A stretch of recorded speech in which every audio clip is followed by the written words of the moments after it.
আহমেদাবাদ বিমান দুর্ঘটনার পর এক বিমানে যান্ত্রিক ত্রুটি দেখা দিচ্ছে। এরকমই একটা বিমানে যান্ত্রিক ত্রুটি দেখা দিল সান ফ্রান্সিসকো থেকে মুম্বাইগামী এয়ার ইন্ডিয়ার বিমান আটকে কলকাতায়, এবং নামানো হলো যাত্রীদের। আমেরিকার সান ফ্রান্সিসকো থেকে কলকাতা হয়ে মুম্বাই যাওয়ার কথা ছিল বিমানটির, কিন্তু বিমানের বাঁ দিকের ইঞ্জিনে ত্রুটি ধরা পড়েছে এবং গোলযোগে নজরে আসার পর যাত্রীদের বিমান থেকে নামানো হয়েছে। এয়ার ইন্ডিয়ার বিমানে ফের প্রযুক্তিগত ত্রুটি ধরা পড়ল। সান ফ্রান্সিসকো থেকে কলকাতা হয়ে মুম্বাইগামী একটি এয়ার ইন্ডিয়ার বিমানের বাঁ দিকের ইঞ্জিনের যান্ত্রিক ত্রুটি ধরা পড়ে।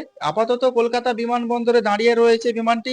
এয়ার ইন্ডিয়ার AI-180 বিমানটি আমেরিকার সান ফ্রান্সিসকো থেকে কলকাতা হয়ে মুম্বাই যাওয়ার কথা ছিল। সোমবার রাত 1:15 নাগাদ দমদম নেতাজি সুভাষচন্দ্র বসু আন্তর্জাতিক বিমানবন্দরে পৌঁছয় এয়ার ইন্ডিয়ার এই বিমানটি। বোয়িং 777-200 LR বিমানটি কলকাতা বিমানবন্দরের সময় মতো অবতরণ করে, কিন্তু কলকাতা থেকে মুম্বাইয়ের উদ্দেশ্যে রওনা দিতে দেরি করতে থাকে।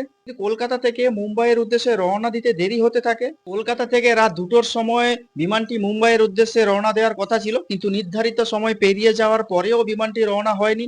সংবাদ সংস্থা PTI সূত্রে জানা গিয়েছে, বিমানটিতে যান্ত্রিক ত্রুটি ধরা পড়েছে। বিমানের বাঁ দিকের ইঞ্জিনের প্রযুক্তিগত সমস্যার কারণে আটকে ছিল বলে জানা গেছে।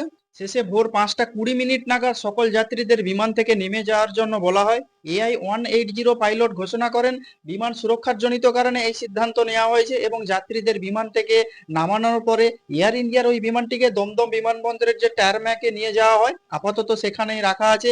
বিমানবন্দরের উড়ান সংস্থার কর্মীরা ইঞ্জিনের সমস্যা খতিয়ে দেখছে।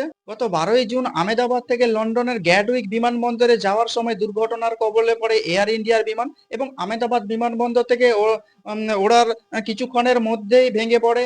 আহমেদাবাদের ওই বিমান বিপর্যয়ের পর গত রবিবারও এয়ার ইন্ডিয়ার একটি বিমানে যান্ত্রিক গোলযোগ ধরা পড়ে, এবং রবিবার দুপুরে উত্তরপ্রদেশের হিন্দন বিমানবন্দর থেকে কলকাতার উদ্দেশ্যে রওনা দেওয়ার আগে এয়ার ইন্ডিয়ার বিমানেও গোলযোগ যান্ত্রিক ত্রুটি ধরা পড়ে। কি বলবেন আপনারা যে আহমেদাবাদ দুর্ঘটনার পর একের পর এক এয়ার ইন্ডিয়ার বিমানের যান্ত্রিক গোলযোগ দেখা দিচ্ছে? যেভাবে এয়ার ইন্ডিয়ার বিমানের একের পর এক যান্ত্রিক গোলযোগ দেখা দিচ্ছে, তো আপনারা যদি এইসব বিষয়ে কোনো কিছু বলতে চান তাহলে অবশ্যই কমেন্ট বক্সে কমেন্ট করতে পারেন।